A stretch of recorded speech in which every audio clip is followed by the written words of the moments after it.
12th ఫిబ్రవరికి సంబంధించిన కొన్ని ముఖ్యమైన మరియు లేటెస్ట్ కరెంట్ అఫైర్స్ అయితే ఉన్నాయి. వీడియో కనుక యూస్ఫుల్గా ఉంటే తప్పనిసరిగా వీడియోను లైక్ అయితే చేయండి. ఫిబ్రవరి 13, 2025న వికేంద్రీకరణ సూచిక డీవాల్యుయేషన్ ఇండెక్స్ నివేదికను ఎవరు విడుదల చేశారు? ఫిబ్రవరి 13, 2025న వికేంద్రీకరణ సూచిక డీవాల్యుయేషన్ ఇండెక్స్ నివేదికను ఎవరు విడుదల చేశారు? Answer professor S P Singh Baghel.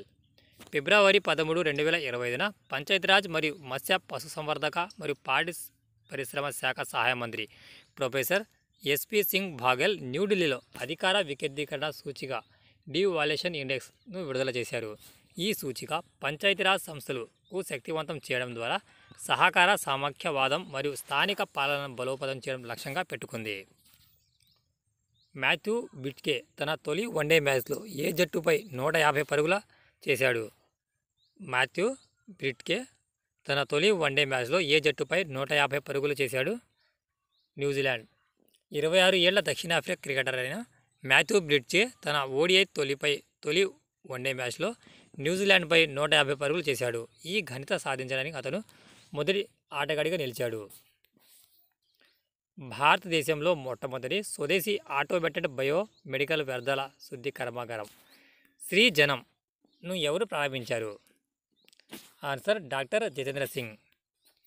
ఫిబ్రవరి 10, 2025న కేంద్ర సైన్స్ అండ్ టెక్నాలజీ మంత్రి డాక్టర్ జితేంద్ర సింగ్ భారతదేశంలో మొట్టమొదటి స్వదేశీ ఆటోమేటెడ్ బయోమెడికల్ వ్యర్థాల శుద్ధి కర్మాగారమైన శ్రీజనంను న్యూఢిల్లీలోని ఎయిమ్స్లో ప్రారంభించారు. దీనిని సిఎస్ఐఆర్ NIST అభివృద్ధి చేసింది.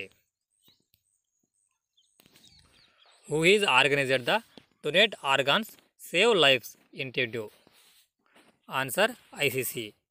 ఫిబ్రవరి 12, 2025న అహ్మదాబాద్లో భారతదేశం మరియు ఇంగ్లాండ్ మధ్య జరిగే 3వ ODI సందర్భంగా అవయవ దానానికి మద్దతుగా ప్రజలను ప్రోత్సహించడం డొనేట్ ఆర్గాన్స్ సేవ్ లైఫ్స్ మరియు ఏకం చేయడానికి ICC ఈ కార్యక్రమాన్ని ప్రారంభించింది.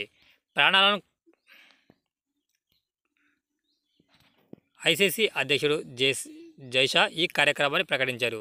ఫిబ్రవరి 12, 2025న అహ్మదాబాద్లో భారతదేశం మరియు ఇంగ్లాండ్ మధ్య జరిగే 3వ ODI సందర్భంగా అవయవ దానానికి మద్దతుగా ప్రజలను ప్రోత్సహించడానికి మరియు ఏకం చేయడానికి ICC అవయవాలను దానం చేయండి, ప్రాణాలను కాపాడండి అనే టైటిల్తో ఈ కార్యక్రమాన్ని నిర్వహించింది. ICC అధ్యక్షుడు జైషా ఈ కార్యక్రమాన్ని ప్రారంభించారు. 2027లో ఒలింపిక్ స్పోర్ట్స్ గేమ్స్ ఎక్కడ జరుగుతాయి? Answer Riyadh. మొదటి ఒలింపిక్ స్పోర్ట్స్ గేమ్స్ 2027లో సౌదీ అరేబియాలోని రియాద్లో జరుగుతాయి. అంతర్జాతీయ ఒలింపిక్ కమిటీ IOC సౌదీ అరేబియాతో 12 సంవత్సరాల ఒప్పందంలో భాగంగా ఫిబ్రవరి 11, 2025న దీనిని ప్రకటించింది. ఈ ఈవెంట్ కోసం IOC సౌదీ ఒలింపిక్ మరియు పారా ఒలింపిక్ కమిటీలతో భాగస్వామ్యం చేసుకుంటుంది. తదుపరి AI సమ్మిట్ ఎక్కడ జరగనున్నది? ఆన్సర్ భారతదేశం. ప్రధానమంత్రి నరేంద్ర మోడీ మరియు ఫ్రెంచ్ అధ్యక్షుడు ఎమాన్యుల్ మాక్రాన్ సంయుక్తంగా పారిస్లో జరిగిన AI యాక్షన్ సమ్మిట్ సందర్భంగా తదుపరి AI సమ్మిట్ భారతదేశం నిర్వహిస్తుందని ప్రధానమంత్రి మోడీ ప్రకటించారు. AI పాలనా చట్టాలను స్థాపించడంలో ప్రపంచ సహకారం యొక్క ప్రాముఖ్యతను కూడా ఆయన నొక్కి చెప్పారు. ఇటీవల జాతీయ స్నూకర్ ఛాంపియన్షిప్ టైటిల్ను ఎవరు గెలుచుకున్నారు? పంకజ్ అద్వానీ. భారతదేశంలో అత్యంత విజయవంతమైన స్నూకర్ ఆటగాడైన పంకజ్ అద్వానీ మరోసారి జాతీయ స్నూకర్ ఛాంపియన్షిప్ను గెలుచుకున్నాడు. ఇది అతని 36వ జాతీయ టైటిల్ మరియు 10వ పురుషుల స్నూకర్ ఛాంపియన్షిప్. ONGCకి ప్రాతినిధ్యం వహిస్తున్న అద్వానీ ఫైనల్లో బ్రిజేష్ దమానీని ఓడించాడు. ఈ టోర్నమెంట్ ప్రదర్శన ఆసియా మరియు ప్రపంచ ఛాంపియన్షిప్లకు భారత జట్టును నిర్ణయిస్తుంది. ఇది ఫ్రెండ్స్, వీడియో కనుక మీకు యూస్ఫుల్గా ఉంటే తప్పనిసరిగా లైక్ అయితే చేయండి. Thanks for watching టెక్జా.